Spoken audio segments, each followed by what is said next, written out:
Hello, hello, bienvenue à un autre épisode du Balado à tes côtés. Ici Jamie Damac. Je suis contente de te retrouver cette semaine pour te jaser encore de sujets qui me parlent, de réflexions que j'ai eues, de aha moments que j'ai vécu, que je trouve important de partager parce que s'il y a une chose que je veux vraiment transmettre par ce balado, c'est qu'on n'est jamais seul. Et c'est pour ça que je dis je suis à tes côtés parce que souvent dans la vie, on va se sentir seul dans une situation X, mais quand on prend un pas de recul, on réalise qu'on n'est jamais seul à avoir vécu une telle situation. On est peut-être seul en ce moment, mais il y a toujours quelqu'un qui a vécu ce qu'on a vécu ou qui a passé par là ou qui va passer par là. Et c'est pour ça que je trouve que c'est important qu'on prenne le temps d'échanger, de partager nos histoires. Toutes, on a chacune une histoire à raconter. Puis je pense que c'est aussi important de raconter notre histoire que d'écouter celle des autres parce qu'on peut apprendre, on peut grandir, on peut s'élever. Et j'espère que ce balado, c'est comme toi puis moi qui sommes en train de se jaser autour de la table ou pendant une marche. Je veux que ça soit vraiment en toute simplicité, en toute authenticité. Et chaque fois que je me pose comme question, est-ce que je continue le balado? Puis là, j'ai comme un doute. Puis là, je me dis non, je suis ici pour vraiment là, échanger avec toi puis te partager euh, différentes choses, te présenter des personnes aussi qui, dans ma vie, m'ont aidé ou qui m'ont marqué ou qui m'ont appris quelque chose parce que je crois vraiment dans le pouvoir de l'échange, dans le pouvoir de la communauté, dans le pouvoir, pardon, du partage. Et donc voilà. Cette semaine, je te raconte un peu ce que j'ai vécu dernièrement, un grand moment d'apprentissage, non, je dirais un moment où j'ai compris quelque chose et j'ai été vraiment en mesure de relâcher des émotions négatives qui m'habitaient depuis un certain temps. La semaine passée, c'était l'anniversaire de décès de mon père. J'en parle pas beaucoup, mais mon père est décédé quand j'avais 12 ans.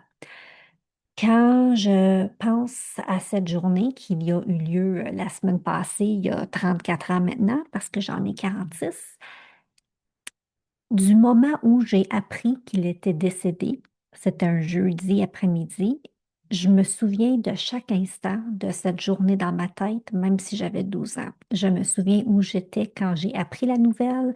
Je me ferme les yeux puis je vois ma grand-mère assise sur le sofa en diagonale de moi. Je me rappelle là, tout ce qui s'est passé de ce moment-là quand j'ai appris qu'il était décédé jusqu'à ce que je me suis couchée cette soirée-là.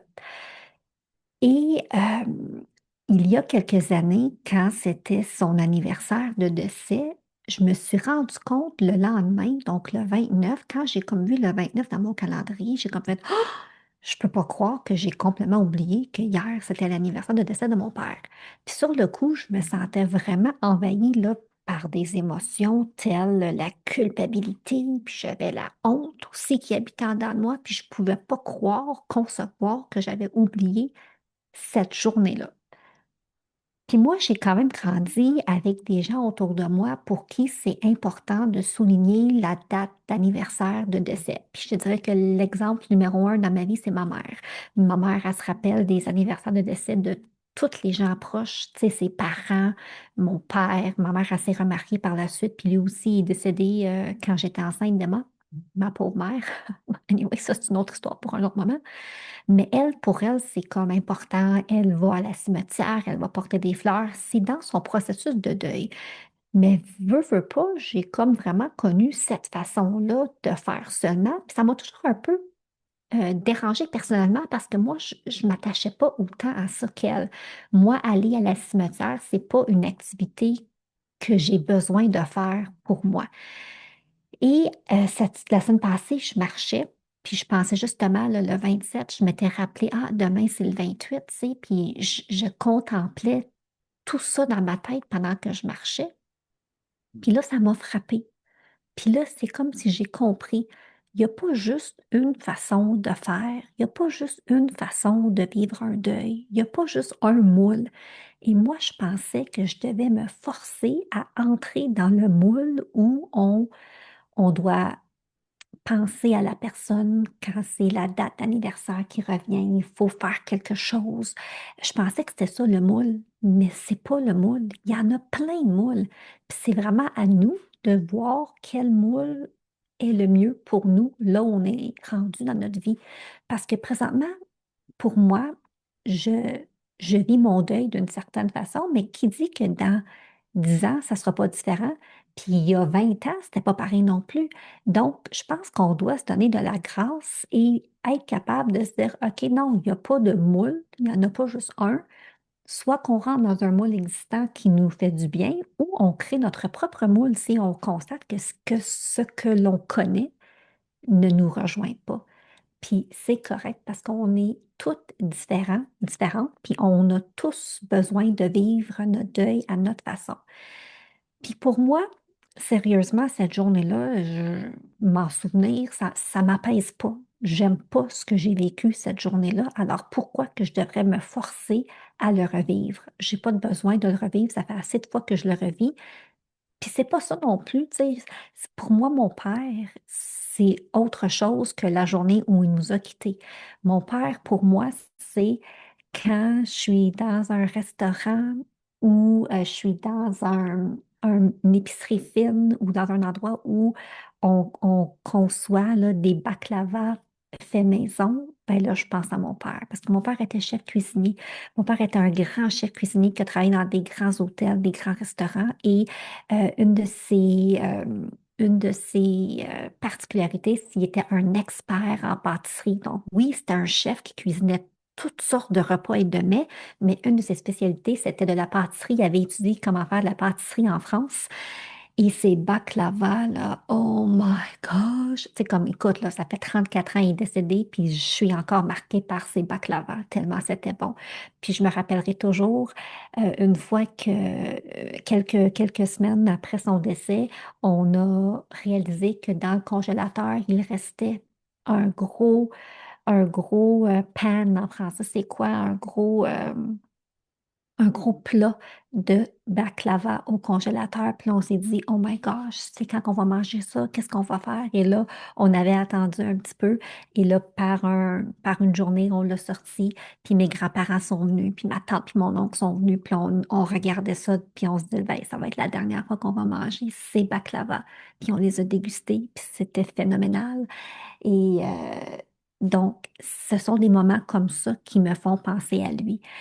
Quand je suis dans la chambre à ma fille, je vois le toutou que mon père m'a donné quand j'avais 10 ans. Loulou, je l'ai donné à Emma par la suite quand elle était enfant. Tu sais, quand je vois mon toutou, ben, je pense à lui. Donc, il y a différents moments dans la vie qui me font penser à lui. Quand je suis au spa, au manoir Harvey, j'ai toujours un petit sourire parce que je me dis, bon, jadis, tant d'années, mon père travaillait dans la cuisine quand je mange un repas au Taproom ou au Manoir Harvey ou au Whirlpool Cove. Ce sont là des moments où ben, je souris, puis je pense à lui, puis ça me fait du bien.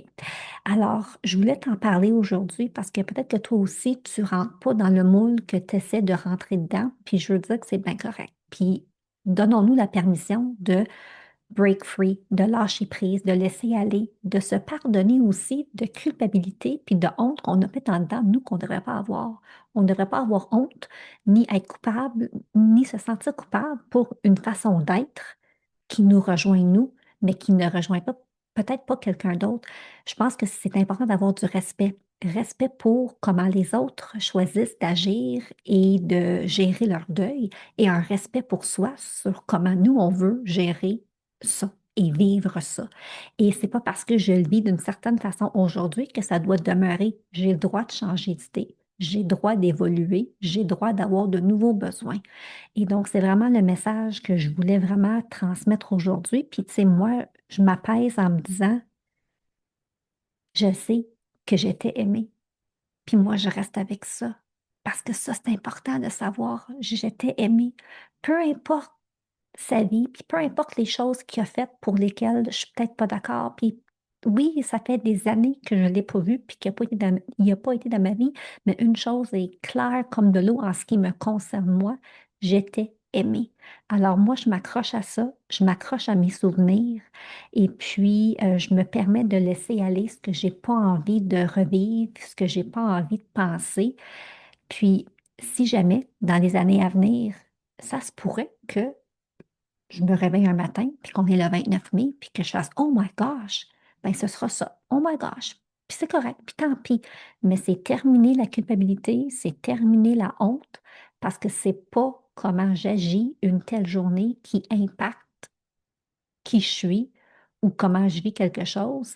Puis si pour toi c'est important, mais c'est super correct. Puis si pour toi ça l'est pas, la journée de, c'est correct ça aussi. Mais laissons vivre, puis enlevons cette notion qu'il y a une façon de faire ou il y a un moule parce qu'il n'y en a pas. Alors, si jamais cet épisode te parle, ça te fait du bien, s'il te plaît, écris-moi. J'ai eu beaucoup de témoignages depuis que j'en ai parlé un peu sur les réseaux sociaux. J'apprécie vraiment toutes les personnes qui ont pris un moment pour m'écrire. Il y a aussi beaucoup de personnes qui connaissaient mon père, qui ont vraiment fait des commentaires super gentils, puis je l'apprécie. Pour moi, quand je pense à mon père, je pense à cet homme qui m'aimait, puis je pense aussi à ce grand, grand, grand chef.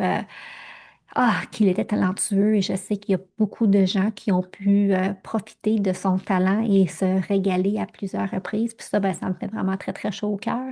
Et si jamais cet épisode pourrait bénéficier quelqu'un, je t'invite à l'envoyer, à partager parce que c'est grâce à toi qui m'écoute, qui aime ce que je dis, qui aime ce que je fais, qui partage, mais qui me permet vraiment de pouvoir aller plus loin et de rejoindre plus de personnes. C'est ça mon but. Mon but, c'est de servir et vraiment de partager mes apprentissages, puis mes grandes révélations pour pouvoir justement aider d'autres personnes qui passent par là. Parce que comme j'ai dit en début d'épisode, on n'est jamais seul. On n'est jamais seul. Alors, prends soin de toi, bonne semaine et on se retrouve bientôt pour un autre épisode du Balado à tes côtés. Bye tout le monde. Merci pour votre temps. Je suis si reconnaissante. Si tu aimes ce balado, je t'invite à venir me rejoindre dans mon groupe Facebook privé Reconnexion féminine et pourquoi pas le partager avec d'autres femmes qui aimeraient les épisodes. On se retrouve la semaine prochaine. Ce podcast est destiné à des fins d'information uniquement et ne doit pas être considéré comme des conseils santé, médicaux, commerciaux, professionnels ou autres. Faites toujours vos propres recherches et consultez des professionnels avant de prendre des décisions.